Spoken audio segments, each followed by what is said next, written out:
नमस्ते जी। मैं एक बार भद्राचलम गई थी। वहाँ एक स्थान है पर्णशाला नामक।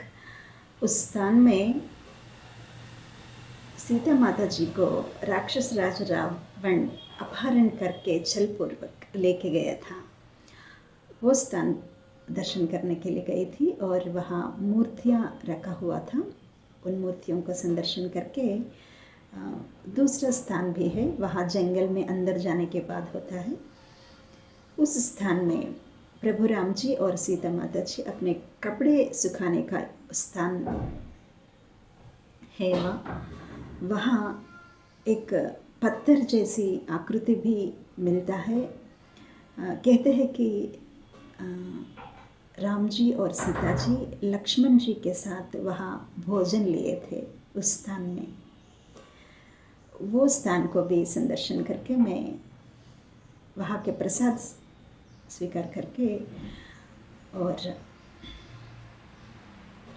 गोदावरी नदी के तट के सामने सीढ़ियों पर बैठी हुई थी। नदी को देखती रही। नाव में कुछ लोग जा रहे थे और मैं इस तरफ बैठी हुई थी और अचानक इस तरफ से एक जानवर आया था। वो जानवर दिखने में बकरी जैसा और सफ़ेद रूप में, थोड़ा बड़ा और सींग भी बड़ा।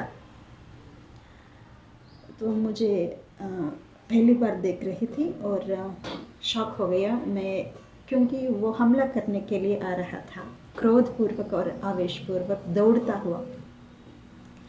मुझे समझ में नहीं आई और धीरे धीरे चिल्लाई थी मैं 2-3 बार, फिर भी नहीं गया।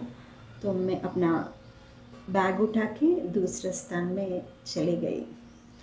वहाँ एक आदमी पूछा था क्या हुआ, तो मैंने बता दी और मैंने कहा कि मेरे पास तो कुछ खाने की चीज़ नहीं है और मैंने उसको कुछ भी नहीं किया, फिर भी मेरे ऊपर हमला करने के लिए आ रहा था, क्यों ऐसा। तो वो आदमी शक के नज़र से देखता हुआ, सिर हिलाता हुआ ठीक है बोला था और उन्होंने बोला कि वो भेड़ था। तो मुझे भी स्पष्ट रूप से समझ में आ गया कि वो भेड़ के अंदर मारीच की राक्षस शक्ति थी। मुझे डराने के लिए मेरे ओर आ रहा था। यही राक्षस हिरण के रूप में आके माता सीता जी को छलपूर्वक अपहरण लेके जाने के लिए कारण बना था। उस राक्षस शक्ति इतने लाखों साल बीत जाने के बाद भी भटक रहा है। माता सीता जी दैवीय स्वरूप थी, इसलिए स्वर्ग चली गई। आप भी